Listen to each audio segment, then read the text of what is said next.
Little Match Girl by Hans Christian Andersen. It was so terribly cold. Snow was falling, and it was almost dark. Evening came on, the last evening of the year. In the cold and gloom, a poor little girl, bareheaded and barefoot, was walking through the streets. Of course, when she had left her house, she had slippers on. But what good had they been? They were very big slippers, way too big for her, for they belonged to her mother. The little girl lost them running across a road where two carriages had rattled by very fast. One slipper she had not been able to find, and a boy had run off with the other, saying he could use it very well as a cradle some day when he had children of his own. And so the little girl walked on her naked feet, which were quite red and blue in the cold. In an old apron she carried several packages of matches, and she held a box of them in her hand. No one had bought any from her all day long, and no one had given her a cent. Shivering with cold and hunger, she crept along, a picture of misery, poor little girl. The snowflakes fell on her long fair hair, which hung in pretty curls over her neck, and all the windows' lights were shining. Was a wonderful smell of roast goose, for it was New Year's Eve. Yes, she thought of that.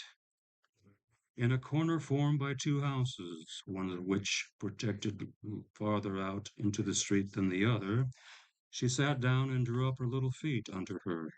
She was getting colder and colder, but she did not dare go home, for she had sold no matches, no earned a single cent, and her father would surely beat her. Besides, it was cold at home, for they had nothing over them but a roof with which the wind whistled, even though the biggest cracks had been stuffed with straw and rags. Her hands were almost dead with cold. Oh, how much one little match might warm her! If she could only take one from the box and rub it against the wall and warm her hands. She drew one out. Scratch! How it sputtered and burned, and made a warm, bright flame, like a little candle, as she held her hands over it. But it gave a strange light. It really seemed to the little girl as if she were sitting before a great iron stove, with the shining brass knobs and brass cover. How wonderfully the fire burned! How comfortable it was! The youngster stretched out her feet to warm them too. Then the little flame went out, the stove vanished, and she had only the remains of the burnt match in her hand. She struck another match against the wall. It burned brightly, and when the light fell upon the wall, it became transparent like a thin veil, and she could see through it into the room. On the table, snow-white cloth was spread. On it stood a shining dinner service. The roast goose steamed gloriously, stuffed with apples and prunes. And what was still better, the goose jumped out from the dish and waddled along the floor with a knife and fork in its breast, right over to the little girl. Then the match went out, and she could only see thick cold wall.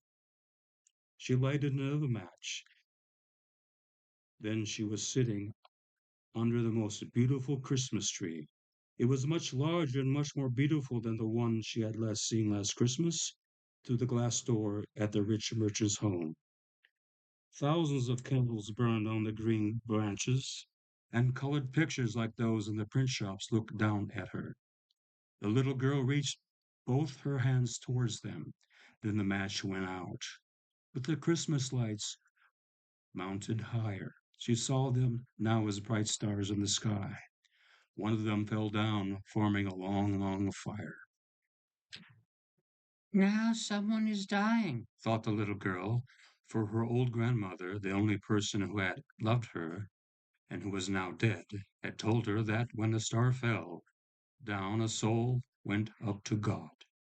She rubbed another match against the wall. It became bright again, and in the glow the old grandmother stood clear and shining, kind and lovely. Grandmother, cried the child, oh, take me with you. I know you will disappear when the Matches burned out, you will vanish like the warm stove, the wonderful roast goose, and the beautiful big Christmas tree. And she quickly struck the whole bundle of matches, for she wished to keep her grandmother with her. And the matches burned with such a glow that it became brighter than daylight. Grandmother had never been so grand and beautiful. She took the little girl in her arms, and both of them flew into the brightness and joy above the earth, very, very high.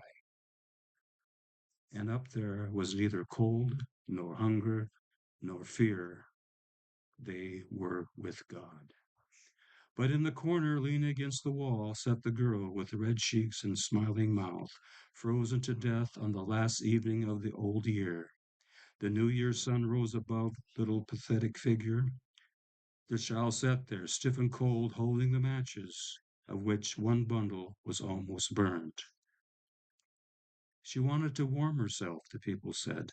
No one imagined what a beautiful thing she had seen, or how happily she had gone with her old grandmother into the bright new year.